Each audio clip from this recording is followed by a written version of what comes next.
क्या आपने कभी सोचा कि कांवर में सिर्फ गंगा जल नहीं होता, उसमें हजारों साल पुरानी एक ऐसी कहानी छिपी है जिसका संबंध भगवान शिव, रावण, गंगा और भारत के चारों दिशाओं में फैली तीर्थ परंपराओं से माना जाता है।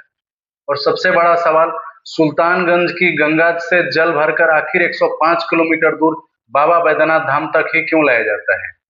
क्यों सुल्तानगंज की गंगा को इतना विशेष माना जाता है? और क्या सच में रावण और कांवर की कहानी एक दूसरे से जुड़ी हुई है? आज की कहानी में हम इन सभी रहस्यों को एक एक करके समझेंगे।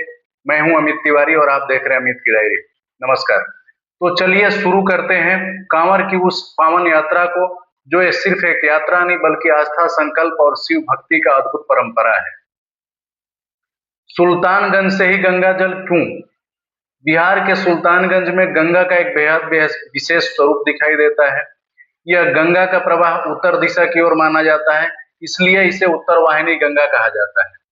सनातन परंपरा में उत्तर दिशा को आध्यात्मिक रूप से विशेष माना गया है और इसी पवित्र स्थान से कांवरिया गंगा जल भरते हैं। लेकिन कहानी यही खत्म नहीं होती है। कांवरिया इस जल को अपने कंधे पे रखते हैं और लगभग 105 किलोमीटर की पैदल यात्रा करके देवघर पहुंचते हैं। मंजिल होती है बाबा बैद्यनाथ धाम। सोचिए, गंगा का जल, कंधे पर कांवर, पैरों में छाले और मुंह में सिर्फ एक आवाज, बोल बम, हर हर महादेव।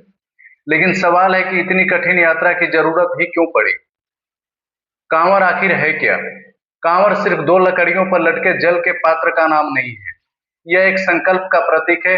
कांवरिया गंगा जल लेकर शिवलिंग पर चढ़ाने का संकल्प करता है और जब तक संकल्प पूरा न हो जाए यात्रा जारी रहती है। यही कारण है कि रास्ते में कांवर को जमीन पर रखने को लेकर भी अलग अलग परंपराएं और नियम माने जाते हैं। कई कांवरिया पैदल चलते हैं, कुछ डाक बम के रूप में तेज गति से यात्रा पूरी करने का संकल्प लेते हैं और हर तरफ सुनाई देता है बोल बम, हर हर महादेव। लेकिन अब आता है इस कहानी का सबसे रहस्यमय हिस्सा, डाक बम की कहानी। कल्पना कीजिए कि सैकड़ों किलोमीटर की यात्रा, न कोई आराम, न रुकने की इच्छा, बस एक लक्ष्य, बाबा के चरणों तक गंगाजल पहुंचाना। डाक बम परंपरा में श्रद्धालु बहुत कम समय में सुल्तानगंज से देवघर की यात्रा पूरी करने का प्रयास करते हैं। ऐसा माना जाता है कि सिर्फ 24 घंटे के अंदर ही जल चढ़ाना होता है, इसलिए उनकी यात्रा देखकर लोग हैरान रह जाते हैं। लेकिन उनके लिए यह सिर्फ दौड़ नहीं, भक्ति और संकल्प की परीक्षा है। और जब यही कांवरिया बाबा बैद्यनाथ के दरबार में पहुंचकर जल अर्पित करता है तो उसके चेहरे पे थकान से ज्यादा खुशियां दिखाई देती है, संतोष दिखाई देता है। बाबा का नाम बैद्यनाथ क्यों पड़ा? अब आते हैं उस सवाल पर जिसका संबंध सीधे रावण से जोड़ा जाता है। धार्मिक मान्यता के अनुसार लंका का राजा रावण भगवान शिव का महान भक्त था। उसने शिव जी को प्रसन्न करने के लिए कठोर तपस्या की। कथा में आता है कि रावण ने भगवान शिव से ऐसी शक्ति प्राप्त करने की इच्छा जताई जिससे वह शिवलिंग लंका ले जा सके। भगवान शिव ने उसे शिवलिंग दिया, लेकिन साथ में शर्त दी, इस रास्ते में कहीं जमीन पर पैर नहीं रखना। रावण शिवलिंग लेकर लंका की ओर चल पड़ा, लेकिन देवताओं को भय हुआ कि अगर शिवलिंग लंका पहुंच गया तो रावण अत्यंत शक्तिशाली हो जाएगा। कथा के अनुसार रास्ते में एक परिस्थिति ऐसी बनी कि रावण को शिवलिंग कुछ समय के लिए स्थान पर रखना पड़ा। जैसे ही भूमि पर रखा, वह वहीं स्थापित हो गया। वही स्थान आगे चलकर बाबा बैद्यनाथ धाम की धार्मिक परंपरा से जुड़ गया। लेकिन रावण और बाबा बैद्यनाथ की कहानी का एक और रहस्य भी है।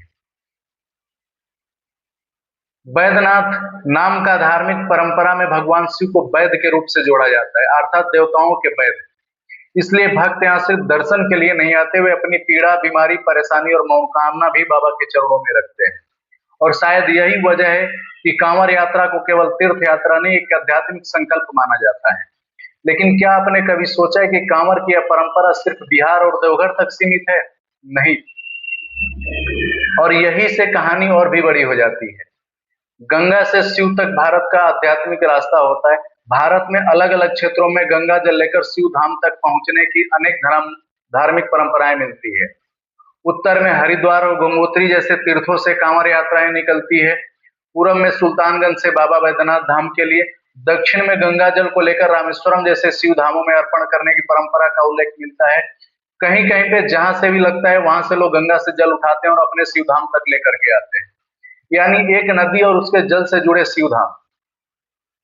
भारत के अलग अलग हिस्सों का आध्यात्मिक रूप से जोड़ते दिखाई दिया जाता है। लेकिन अब एक और सवाल और, क्या कांवर का संबंध सिर्फ जल से है? शायद नहीं।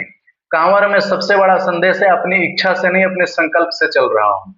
कांवरिया रास्ते की कठिनाई स्वीकार करता है, धूप हो, बारिश हो, पैरों में दर्द हो, फिर भी यात्रा जारी रहती है, क्योंकि उसके मन में एक ही लक्ष्य होता है, बाबा को जल चढ़ाना।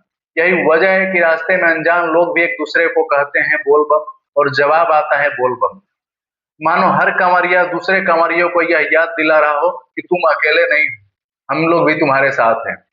आखिरी रहस्य, सुल्तानगंज से बाबा बैद्यनाथ तक की यात्रा लगभग 105 किलोमीटर की है, लेकिन असली दूरी पैरों से नहीं, मन से तय होती है। क्योंकि हजारों लोग हर साल यह यात्रा सिर्फ इसलिए करते हैं कि उनके कंधे पर रखा गंगाजल बाबा के शिवलिंग तक पहुंचे। शायद इसीलिए कांवर केवल एक लकड़ी नहीं, श्रद्धा का भार है। गंगा जल केवल एक पानी नहीं, संकल्प का प्रतीक है।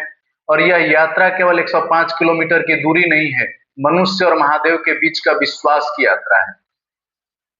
अगली बार जब आप सड़कों पर कोई कांवरिया दिखाई दे तो उसे सिर्फ एक यात्री मत समझिएगा, क्योंकि उसके कंधे पर शायद एक परिवार की मनोकामना, एक माँ की प्रार्थना, एक पिता का संकल्प और हजारों विश्वासों का भार हो सकता है।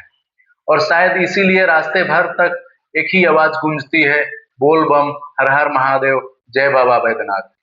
अगर आपको ऐसी ही रहस्यमयी और अनसुनी सनातन कथाएं पसंद है तो जुड़े रहिए अमित की डायरी के साथ। हर हर महादेव, बोल बम।